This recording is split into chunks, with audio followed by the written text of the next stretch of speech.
Hi everyone, welcome to Shri Pravi YouTube channel.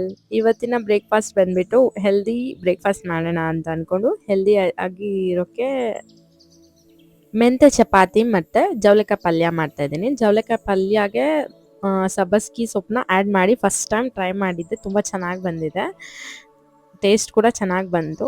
Actually ನಾನು ಯಾವತ್ತೂ ಮಾಡಿರಲಿಲ್ಲ, ಈಗ ಫಸ್ಟ್ ಟೈಮ್ ಟ್ರೈ ಮಾಡಿದೆ, ಚೆನ್ನಾಗಿ ಬಂದಿದೆ. ಬರ್ತ್ಡೇ ಬ್ಲಾಗಲ್ಲಿ ಹಾಕಿರೋ ಡ್ರೆಸ್ನ ಇನ್ನೊಂದು ಡ್ರೆಸ್ ಆರ್ಡರ್ ಮಾಡಿದ್ದೀನಿ ಇಷ್ಟ ಆಗಿಬಿಟ್ಟು ಅಂತ ಹೇಳಿದ್ನಲ್ಲ, ಅದು ಮಾರ್ನಿಂಗ್ ಬಂತು, ಚೆನ್ನಾಗಿ ಬಂದಿದೆ.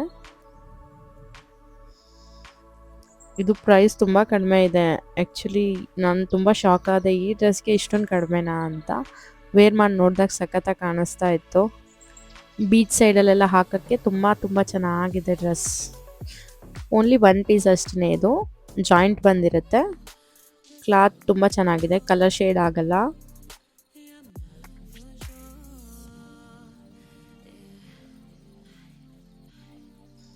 ಈ ಥರ ಬಂದಿದೆ ಬಟ್ಟೆ. ಗ್ರೀನ್ ಇದೆ ಇದರಲ್ಲಿ, ಅದು ಸಖತ್ತಾಗಿದೆ. ಆ್ಯಕ್ಚುಲಿ ಈ ಕಲರ್ನ ಎಕ್ಸ್ಚೇಂಜ್ ಮಾಡೋಣ ಅಂತ ಅಂದ್ಕೊಂಡಿದ್ದೀನಿ, ಎಕ್ಸ್ಚೇಂಜ್ ಮಾಡ್ತೀನಿ. ಸಿಯಾ ಸ್ವಲ್ಪ ಆಟ ಮಾಡ್ತಾ ಇದ್ಲು, ಅದಕ್ಕೆ ಪಾರ್ಕಿಗೆ ಹೋಗಿ ಬರೋಣ ಅಂತ ಮನೆಯಿಂದ ಇದೆ, ಆ ಪಾರ್ಕಿಗೆ ಹೋಗ್ತಾ ಇದ್ದೀವಿ. ವಾಕಿಂಗ್ ಮಾಡಿಬಿಟ್ಟು ಏನಾದರೂ ಸ್ನ್ಯಾಕ್ಸ್ ತಿನ್ಕೊಬರೋಣ ಅಂತ ಸ್ವಲ್ಪ ಹೊತ್ತು ಕೂತ್ಕೊಂಡು ಮಾತಾಡಿದ್ವಿ. 5 ರೌಂಡ್ಸ್ ವಾಕಿಂಗ್ ಮಾಡಿದ್ವಿ. ಹಾಗೆ ಹೀಗೆ ಇವಳನ್ನ ಹೊರ್ಗಡೆ ಕರ್ಕೊಂಡು ಹೋಗ್ತಾ ಇದ್ರೆ ಖುಷಿ ಆಗ್ತಾಳೆ ಅಂತ ಅವಾಗವಾಗ ಹೋಗ್ತಾ ಇರ್ತೀವಿ ಹೊರ್ಗಡೆ.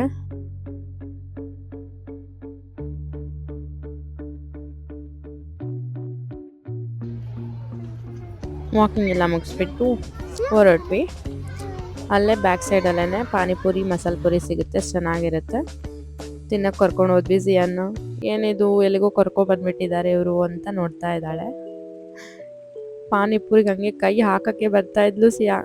ನಾನಂತೂ ಒಂಚೂರಲ್ಲೇ ಮಿಸ್ ಆಯಿತು ನೋಡಿ. ಪಾಪ ಹೇಗೆ ನೋಡ್ತಾ ಇದ್ದಾಳೆ, ನಾನು ಯಾವಾಗ ತಿಂತೀನೋ ಏನೋ ಅಂತ. ಇವರೇ ತಿಂತಾರಲ್ವಾ ಅಂತ ಅವಳಿಗೆ ಡೌಟ್ ಬಂದ್ಬಿಟ್ಟಿದೆ. ನನಗೆ ಅವಳು ನೋಡೋಕ್ಕೆ ಆಗ್ತಾ ಇಲ್ಲ, ಪಾಪ ಯಾವಾಗ ಕೊಡ್ತೀನೋ ಅನಿಸ್ತಿದೆ. ಪಪ್ಪಂಗೆ ಹೊಡಿತಾ ಇದ್ದಲ್ಲಿ, ಕೊಡ್ಸು ಪಪ್ಪ ಕೊಡ್ಸು ಅಂತ. ನೋಡಿ ಹೇಗೆ ಸಿಟ್ಟಲ್ಲಿ ನೋಡ್ತಾಳೆ ನನ್ನ, ಬಕಾಸೂರಿ ನಮ್ಮಮ್ಮ ಅಂತ.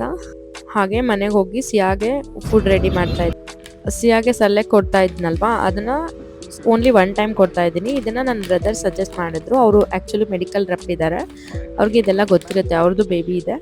ಇದು ತಿಂದಾಗಿಂದ ಸಿಯಾ ಚೆನ್ನಾಗಿ ತಿಂತಾ ಇದ್ದಾಳೆ, ಆ್ಯಕ್ಟಿವ್ ಕೂಡ ಚೆನ್ನಾಗಿದ್ದಾಳೆ. ತುಂಬ ಟೇಸ್ಟಿ ಇರುತ್ತೆ ಇದು, ನನಗೂ ಇಷ್ಟ ಆಗ್ಬಿಟ್ಟಿದೆ, ಅಷ್ಟು ಚೆನ್ನಾಗಿದೆ ಇದು ಟೇಸ್ಟಿ. ರಾಗಿದಂತೂ ತುಂಬ ಇಷ್ಟಪಟ್ಟು ಸಿಯಾ ತಿಂತಾಳೆ. ನೀವು ಬೈ ಮಾಡಿ, ಎಲ್ಲ ಕಡೆ ಸಿಗುತ್ತೆ ಆನ್ಲೈನಲ್ಲಿ. ಮಕ್ಕಳಿಗೆ ಟೇಸ್ಟಿ ಫುಡ್ ಬೇಕು, ಅವರಿಲ್ಲ ಅಂದರೆ ಫುಡ್ ತಿನ್ನೋಕ್ಕೆ ಹೋಗಲ್ಲ, ಬೋರ್ ಮಾಡ್ಕೊಬಿಡ್ತಾರೆ, ಇರಿಟೇಷನ್ ಮಾಡ್ಕೋತಾರೆ. ಅದಕ್ಕೆ ಟೇಸ್ಟಿಯಾಗಿ ಚೇಂಜ್ ಮಾಡ್ತಾ ಇರಬೇಕು ಅವ್ರಿಗೆ ಫುಡ್ನ. ಇದು ಕೂಡ ಸೇಮ್ ಸರ್ಲೆಕ್ ಥರನೇ ಬಿಸಿ ನೀರಲ್ಲಿ ಹಾಕ್ಬಿಟ್ಟು ಆ್ಯಡ್ ಮಾಡೋದು.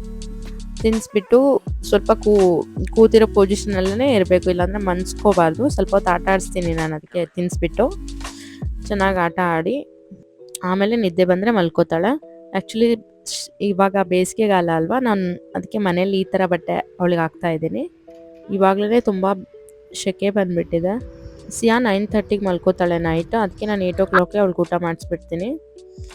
ನೈಟ್ ಊಟ ಮಾಡಿಸ್ಬಿಟ್ಟು 1 hour ಅವಳಿಗೆ ಆಟ ಆಡೋಕ್ಕೆ ಬಿಡ್ತೀನಿ. ಆಟ ಆಡಿದ್ಮೇಲೆ ಅವಳೇ ಮಲ್ಕೋತಾಳೆ. ಅವಳಿಗೆ ರೈಸ್ನ ನಾನು 8 months ಕಂಪ್ಲೀಟ್ ಆದಮೇಲೆ ಆ್ಯಡ್ ಮಾಡೋಣ ಅಂದ್ಕೊಂಡು ಸ್ಟಾಪ್ ಮಾಡಿದ್ದೀನಿ.